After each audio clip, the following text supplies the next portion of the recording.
The weight of words we shouldn't have said. Every word a thread, pulled too tight until I unraveled. There's a kind of quiet regret that lives in the space between what was said and what should have been left unspoken. Every word I gave became a thread, a fragile thread, pulled too tight by hands that didn't know how to hold it gently.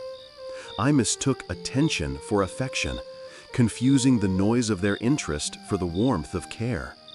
And I thought validation was value, but validation is a mirror that often cracks before you do. I gave pieces of my soul like gifts wrapped in trust, only to find those gifts left unopened, or worse, tossed aside like forgotten letters. How many times have you spoken to the void, believing someone was listening, only to find silence where echoes should have lived? It's a painful truth. Not everyone deserves a seat at the table of your heart. Not every listener is worthy of the stories you carry inside. You learn this slowly, in quiet moments after the crowd fades, when you realize your voice was a currency spent too freely. And what does it cost to give too much to the wrong audience? It costs your peace. It costs your light.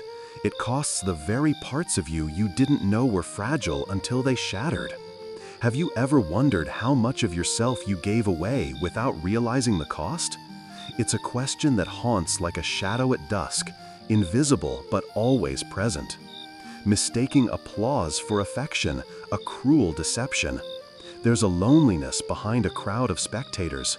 They cheer for your smiles, your victories, your loud moments, but they don't see the silent battles you fight when the lights go out.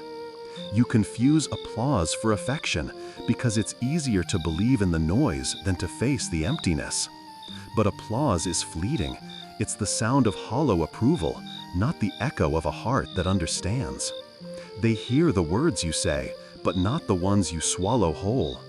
They like your wounds when they're easy to quote, but turn away when those wounds bleed in ways that don't fit their stories. What if the noise around you was never meant to fill your silence? What if all the eyes watching were never really seeing? The cruelty isn't just in their absence. It's in the way they stay close enough to keep you hoping, but far enough to never catch you when you fall. It's the quiet ache of unmet emotional needs, a hunger no applause can satisfy. This letter is not for them, but for the part of me still standing. So this letter, if it can be called that, is not for them. It's for the part of me that didn't break, for the soul that's still quietly holding on, even when everything else fell apart. This isn't a call for revenge or a shout into the storm. It's a soft whisper from the deepest places, a promise that even broken things can be made whole again.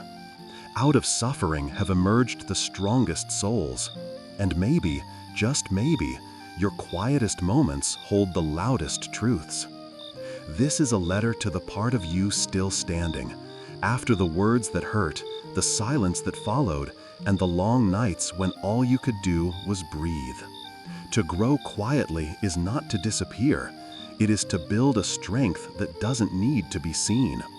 So if you are here, listening in the dark, know this: you are not alone. And this story, this quiet, aching story, is just beginning. They liked the poetry of my pain, but fled the reality of my wounds. They came for the verses, for the broken lines I whispered when the world wasn't listening. They liked my sorrow when it was safe, when it was quiet, when it could be neatly folded into a poem, a story, a fleeting feeling. But the real pain, the bleeding, the rawness, they never stayed. They admired the cracks, but avoided the scars beneath them. They wanted to admire my wounds like trophies in a glass case, not the endless ache that pulsed beneath my skin, that kept me awake in the darkest hours when no one was watching. Sympathy was easy. Empathy was impossible. They'd nod with empty eyes, offer shallow comfort, but never sit with the storm that churned behind my silence. Because pain is messy. Pain is heavy. Pain demands space and time that they were never willing to give. So I learned to hide it better, to mask the screams beneath smiles and whispers. Because they loved the poetry, but feared the poet's bleed. I told them everything, and they still left me in the silence. I told them my secrets, my fears, my broken promises to myself. I bled words like rivers, overflowing, unstoppable, believing that to share was to be seen, to be held, to be understood. But they left. They didn't fight to stay. They didn't reach through the silence. They didn't come back. I told them about the nights when I couldn't breathe, when the weight of it all pressed too hard against my chest. I told them about the quiet that swallowed me whole, the loneliness that wasn't loud enough to break through their noise. I told them about the cracks I thought were invisible, only to watch those cracks become a roadmap for their indifference. I told them everything, and still I was left alone. Sometimes the loudest cries are silent. Sometimes you shout and no one answers. Sometimes you fall and no one is there to catch you. And you realize it wasn't about the words, it was about the listening. It was about who was willing to stay in the dark when there was nothing to gain. I told them everything, and they still left me in the silence. Why did they only love the version of you that didn't need anything in return? They said they loved you, but only when you were quiet, not when you voiced your fears. Only when you smiled, not when you cried. Only when you poured love endlessly, not when you asked for even a drop back. They didn't love you, not the real you. They loved the idea of you, the convenient version, the version that didn't disrupt their peace, didn't burden them with emotions, didn't demand truth or commitment or consistency. The version of you that didn't need to be held when everything inside was breaking. Have you ever sat in silence, wondering why the love you gave so freely never seemed to return to you in the same form? You bent yourself to fit their world, only to find that your world was never enough for them.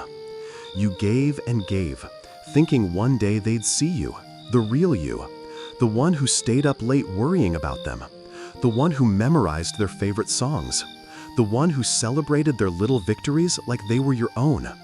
But no matter how loudly your soul screamed for recognition, all they saw was what you could do for them, not who you truly were. They mistook your silence for strength, your patience for lack of needs, your softness for weakness. And you let them, because you thought that maybe, just maybe, if you loved hard enough, they would stay. If you proved yourself worthy enough, they would see you. But love that needs proof isn't love at all. It's performance. And you're not here to perform. You were never asking for too much. You were just asking the wrong person. There's something profoundly painful about loving someone who only sees the surface of you, who loves your laugh but ignores your tears, who calls you beautiful but never listens when you're broken. It makes you question your worth, doesn't it? Makes you wonder if being seen means being abandoned. So you hide again, you pretend again. You show up with a smile, knowing inside you're collapsing. You give more of yourself, even when you have nothing left, hoping they'll finally understand. But they don't, because they don't want to. Some people fall in love with the way you love them, not with who you are. And when you finally need them, they vanish, because they weren't looking for a partner. They were looking for a caregiver, a rescuer, a distraction. They were never prepared to be what you were for them. And that's not your failure. That's the truth you've been avoiding. They only loved the version of you that asked for nothing in return. And that version was slowly killing you. You stayed quiet when you needed to scream. You offered forgiveness when you needed to protect your heart. You waited when they disappeared without reason. You believed their words over your instincts. And in doing so, you betrayed yourself. You started to believe your feelings were a burden. Your needs were too loud. Your pain was too inconvenient. You convinced yourself that silence was safer than truth, that shrinking yourself was better than being abandoned again. But love isn't meant to silence you. Love doesn't ask you to disappear. Real love holds space for your mess, your grief, your chaos. It doesn't flinch when you're vulnerable. It doesn't walk away when you break down. It stands still when the world spins. It stays when it's hard, and it listens when your voice trembles. Real love sees your darkness and doesn't run. It stays. It stays. and that's what you deserve. You were taught that being low maintenance made you lovable, that asking for nothing made you easy to keep. But love isn't about being easy, it's about being real. And being real means having needs, having emotions, having wounds that deserve to be tended to, not ignored. You are not difficult for needing reassurance. You are not dramatic for expressing pain. You are not selfish for wanting to be chosen fully. You are human. You are allowed to ask for love that loves you back. Because the truth is, when someone truly loves you, they want to know your heart, not just hold your hand. They want to understand your storms, not just walk through your sunshine. They ask how you're feeling, not just what you're doing. They remember the little things because they matter to you. And they never, ever make you feel like loving you is a task, because to them, it's an honor. So if someone only shows up for the version of you that doesn't need anything, walk away. Let them go. Not because you're not worthy of love, but because you finally understand what love really is. And it's not what they gave you. They loved the version of you that didn't cry, didn't confront, didn't call them out when they hurt you. But the real you, the one who feels deeply, the one who speaks truth, the one who wants a love that holds and heals, they loved you when you were quiet, not when you needed to be heard. Why is your pain so inconvenient for them? They say they love you, but only when your voice is soft and your soul is silent. Not when your truths are trembling on your lips. Not when your pain spills out in honest, shaking sentences. They loved you when you were quiet, not when you needed to be heard. And in that silence, they called it peace. But for you, it was suffocation. Isn't it strange how your hurt became an interruption? How your tears were labeled dramatic? How your anger was seen as inconvenient? When you finally gathered the courage to speak, they looked at you with tired eyes, as if your story was too heavy for their comfort, as if your pain was too loud for their calm, as if your truth was something they never signed up for. You were allowed to smile, you were allowed to be kind, you were allowed to love them without limit, but the moment you asked for something back, the silence became a mirror and it reflected everything they refused to be. They liked you when you didn't complain. They liked you when you didn't question why they disappeared when you needed them most. They liked you when you accepted the minimum and kept calling it love. But love that shatters when you ask for comfort was never love. It was a performance, a stage where you played the quiet one and they played the hero, as long as they weren't required to listen, as long as your sorrow stayed hidden behind your smile. Do you remember the first time you tried to explain your pain? The way their body shifted away? The way their eyes glanced at the clock? The way they said, "You're being too sensitive," and you believed them? They made you feel like a burden for needing understanding, like asking for support made you weak. But tell me, how is it weakness to want to be heard? How is it selfish to want your voice to matter? You weren't loud, you were drowning. You weren't asking for too much, you were asking for someone to stay, to not flinch when your voice cracked, to not run when your soul trembled. They said they wanted realness, but when you gave them your most vulnerable truth, they labeled it too much, as if your depth was dangerous, as if your honesty made you less lovable. It wasn't your voice that was the problem, it was their refusal to hear it. Because truly listening means being uncomfortable sometimes.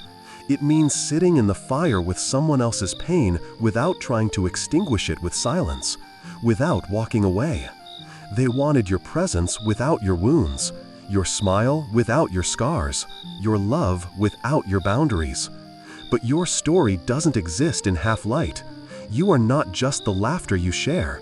You are also the trembling hands, the nights you cried alone, the ache you carry in your chest that you wish someone could just hold, even for a moment. Why is your pain so inconvenient for them? Because it demands truth.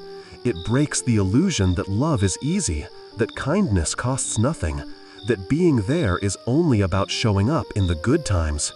You learned the hard way. People will clap for the version of you that entertains them, but go silent for the version that needs healing. But hear this. You don't exist to keep other people comfortable. Your silence is not a gift, it's a cage. And you were never meant to shrink yourself for someone else's peace. Speak, even if your voice shakes. Cry, even if they say it's too much. Need, even if they never learned how to stay. Because one day, someone will hear your voice and not flinch. They'll lean in, not away. They'll see your pain, and instead of walking out, they'll sit beside you and say, "Tell me everything. I want to understand." Until then, let your voice rise like thunder. Let it echo through the silence they left behind. Let your truth be louder than their absence. And may you never again apologize for needing to be heard. People leave when you stop pleasing them. Why does love disappear when you choose yourself? There was a time when you would bend until your soul cracked, just to keep them happy. You would smile even when it hurt. Say yes when everything inside you was screaming no, just to keep the peace, just to keep them from leaving.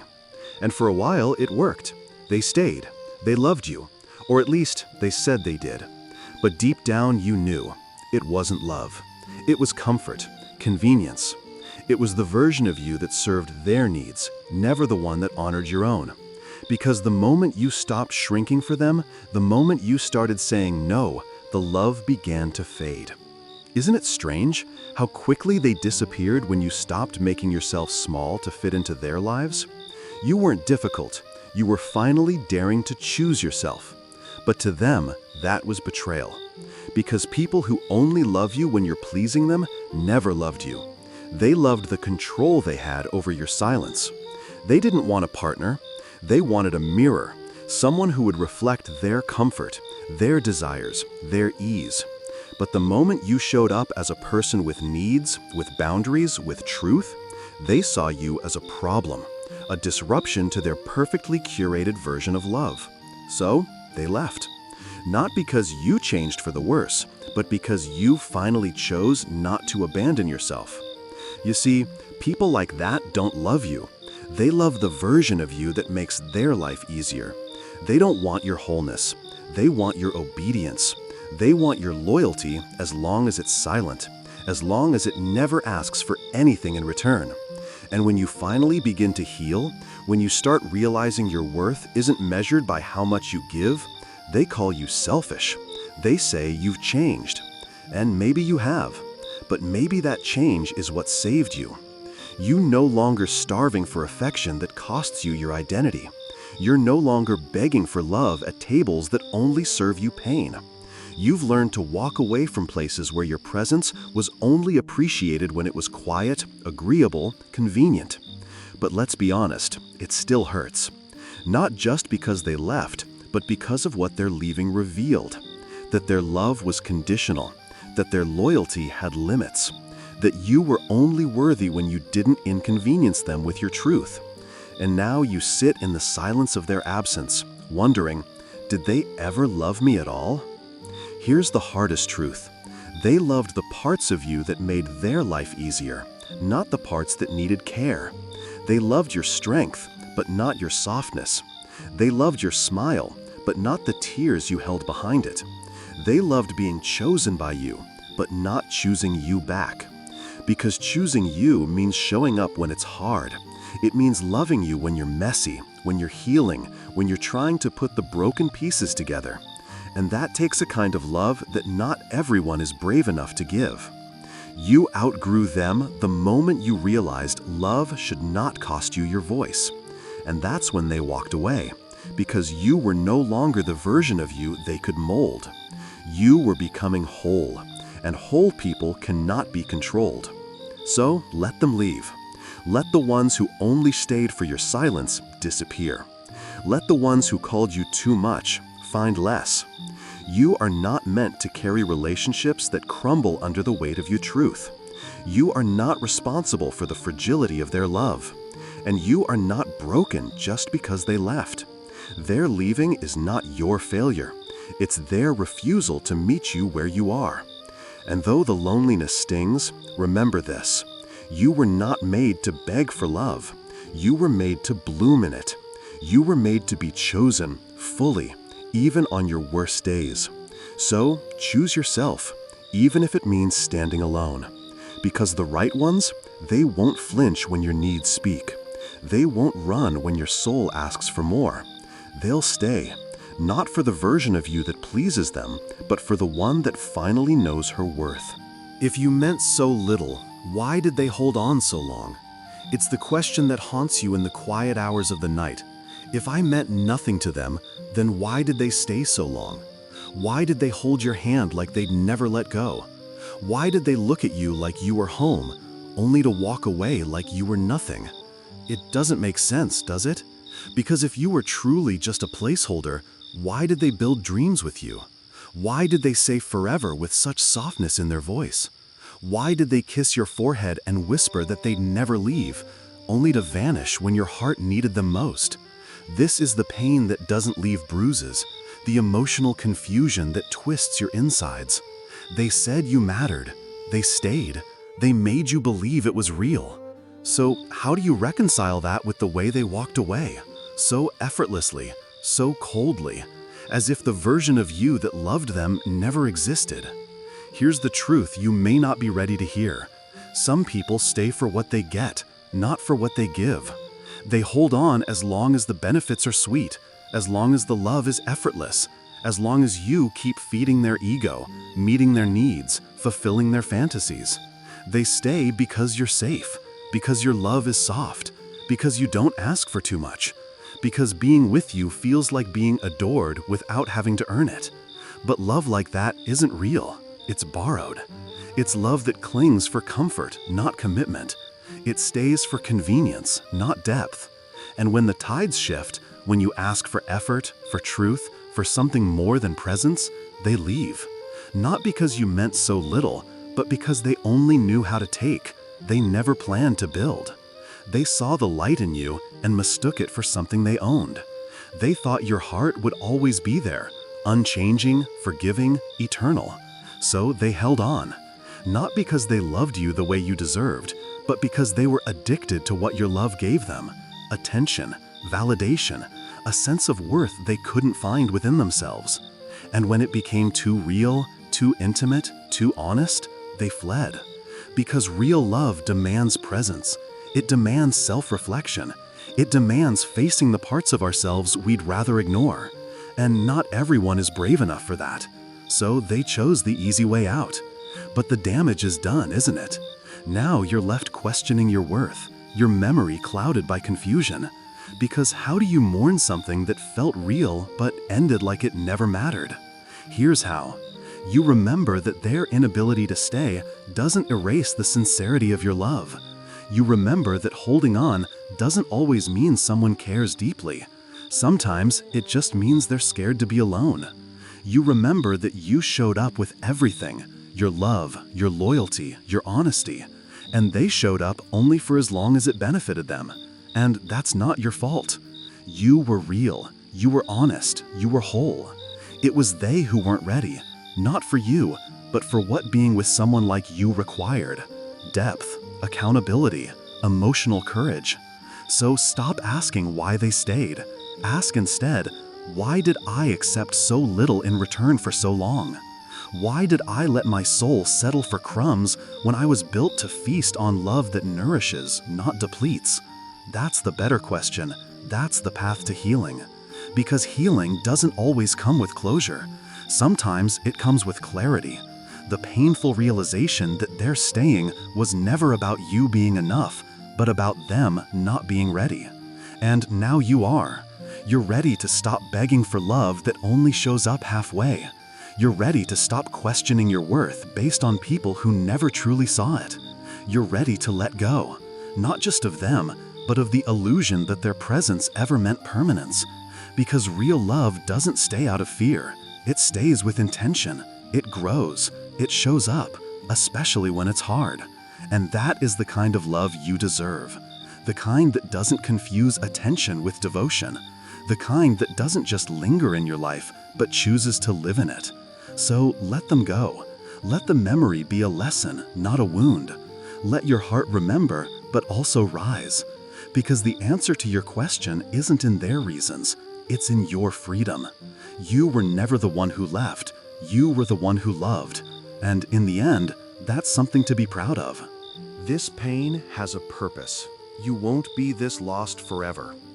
There's a moment, after the storm has passed, after the crying stops, after the silence becomes familiar, when you finally breathe. Not because it no longer hurts, but because the hurt no longer owns you. You look around at the mess, the broken pieces of your expectations, the remnants of trust that once felt eternal, the memories that still echo like old songs in empty rooms, and you begin to gather them, slowly, carefully, like someone piecing together a puzzle they've never seen the picture of. You begin to understand something powerful. This pain, the one that brought you to your knees, that blurred the line between heartbreak and identity, that made you question everything, it has a purpose. It wasn't meaningless. It wasn't punishment. It wasn't a cosmic error or divine neglect. It was awakening. Because sometimes we don't know what we're made of until something tries to break us. Sometimes we don't know what we believe until we are stripped of every illusion. Sometimes the only way out of who we used to be is through the fire of becoming. You weren't meant to stay lost, but sometimes being lost is the only way to realize you've been following maps that were never yours. The expectations you inherited, the stories you were told, the roles you were expected to play. This pain pulled you out of autopilot. It forced you to sit with yourself, to question your worth not through someone else's eyes, but through your own. And in that sacred stillness, you found something extraordinary. You found you. Not the version of you they needed, not the version of you that performed for approval, not the version that twisted and shrank just to be loved, but the real you, the flawed, tender, beautiful truth of your being. The part of you that feels too much, the part that loves too deeply, the part that still believes, even when everything says not to. And maybe that's the purpose of this pain, to strip you down to your essence, to bring you face to face with your soul, to remind you that you are not what they did to you. You are what you choose to do with what they left behind. This heartbreak isn't your ending, it's your turning point. It's the chapter where the hero rises, not perfectly, not quickly, but honestly. And yes, you may still ache. Yes, some nights may still feel heavy. Yes, healing is not a straight line, but it is a path, and you are on it. Every small act of self-respect, every boundary you hold, every time you choose rest over chasing someone's attention, that's healing. Every moment you sit with your sadness instead of silencing it, every time you speak your truth, even when your voice trembles, every time you let go of someone who made you feel like too much, you are rewriting your story. And slowly, without even realizing it, you are becoming the person your past self needed, the safe place, the home. There will come a day when you wake up and the first thing you feel is not grief, but peace. There will come a time when someone enters your life and love doesn't feel like survival anymore. It feels like rest. There will come a moment when you realize the pain that once broke you was the very thing that built your foundation. And on that day, you'll be grateful. Not because it didn't hurt, but because it led you here. To yourself, to truth, to love that doesn't need to be begged for. So no, you won't be this lost forever. One day, you'll look back and see that every heartbreak was a breadcrumb. Every ending was a redirection. Every tear watered the roots of a self-worth you now stand tall in. You are not broken. You are in transition. You are not unlovable. You were just asking to be seen by people who had no vision. You are not alone. There are millions who've walked through the same darkness and came out glowing. So take your time, rest when it's heavy, cry when it's honest, but never forget, this pain has a purpose. It's not your prison, it's your passage. A passage into wholeness, into truth, into a love that begins with you and flows outward only to those who have the capacity to hold it with care. You are not finished yet. You are just beginning. And the next chapter, it's going to be beautiful. If this spoke to your soul, don't keep it to yourself. Share your story in the comments. Someone out there needs to know they're not alone. Subscribe to Unyielding Light for more soul-touching truths. Like this video if it found you at the right time. And if you're still healing, come back to this whenever the world feels heavy. You're not broken, you're becoming, and we'll be right here with you every step of the way.